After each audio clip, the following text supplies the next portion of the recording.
Is there a reason why I never reveal the temple instead of revealing the physical temple using landscape to kind of bring it out that Buddhism idea?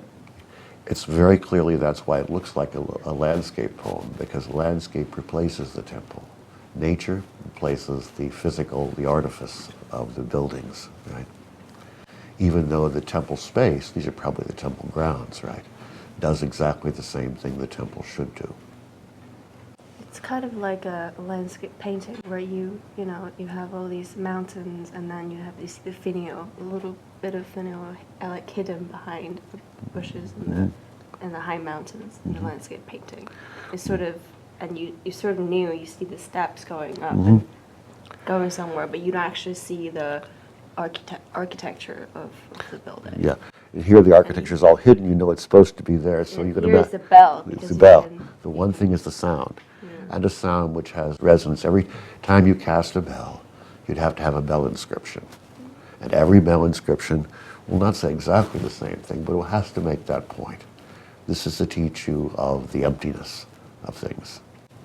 This reminds me of Tao Yuanling's poem, like 心远地自偏.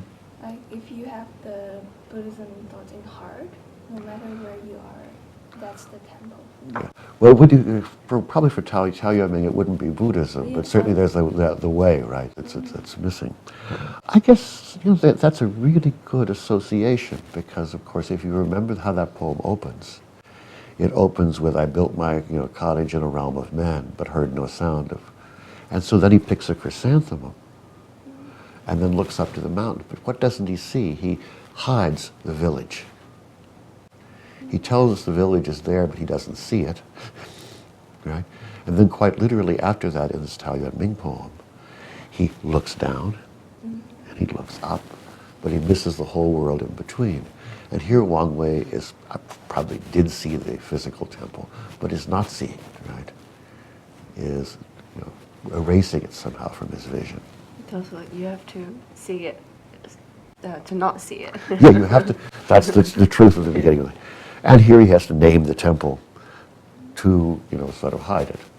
Yeah, I feel like with the Tao Yuanming poem, it's a form of escape. He's trying to get away from the realm of men, whereas here it's not an escape, you're replacing it. Replacing it, very much so. Your temple grounds do the same service that the building was, and very successfully so. And I guess what I wanted to ask then is, as a reader of this poem, are we supposed to be participating in the poem as Wang Wei is participating in the landscape? Is this supposed to be inspiring passions in us? Are we... Well, certainly it shouldn't be inspiring passions. Are we supposed to be controlling those passions in the same way that he does? Like, if this landscape is supposed to be a temple, should we, as the reader, be walking through that temple and going through the same religious experience? When you read it, you're not going through the same religious experience, but you are following his religious experience.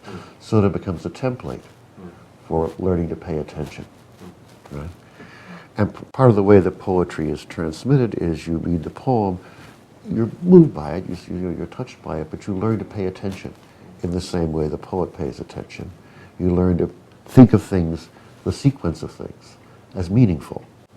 Otherwise, I walked into the mountains, I heard a bell, I went down the mountain, and I sat by a pool. And that is what it says, but of course, it doesn't just say that. It's not heavily symbolic or anything, but it's a process. Is there a reason why, I guess, this discrepancy between using a bell sound and the title of the poem, incense? Like maybe you could have used smell to... Well, when you think of incense here, there's no way around it in English.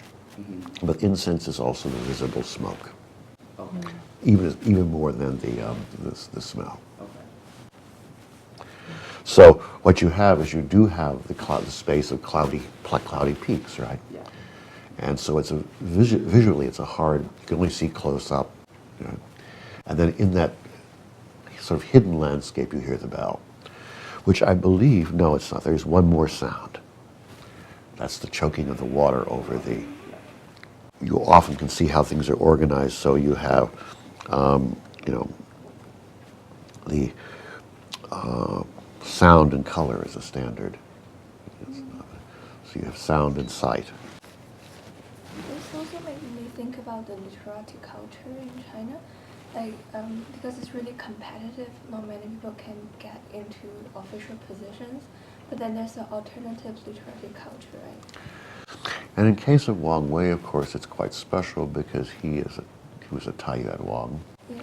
one of the great clans. This is before, maybe before literati culture in our common sense, right? This is a world of aristocratic culture. You have Wang Wei from a great family. His brother was chief minister later on. You know, this is amazing. But he turned his, and he was part of the courts early on. He wrote for the emperor. He wrote for the princes. But he turned away from, you know, that world and was fascinated by a quiet world, the world of the landscape. So I was thinking maybe like in later years, when the educated man read this poem, it would kind of resonate with them. Oh yeah, it would resonate with him. Yeah. In a very different way, though. You know, Chinese poetry was very durable. And it, as it also shaped sensibility, it survived vast changes going on in Chinese society.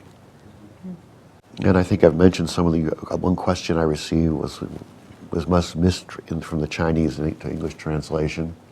And I think I mentioned the ambiguity of the first line. Chinese can be very ambiguous.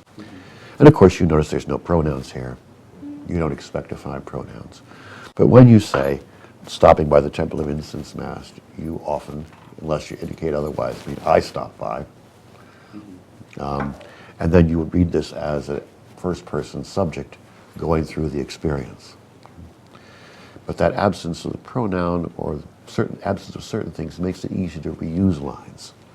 So that you're, you know, if you were in the mountains, you might say, and heard a bell, you could recite this line, and it would be the same thing.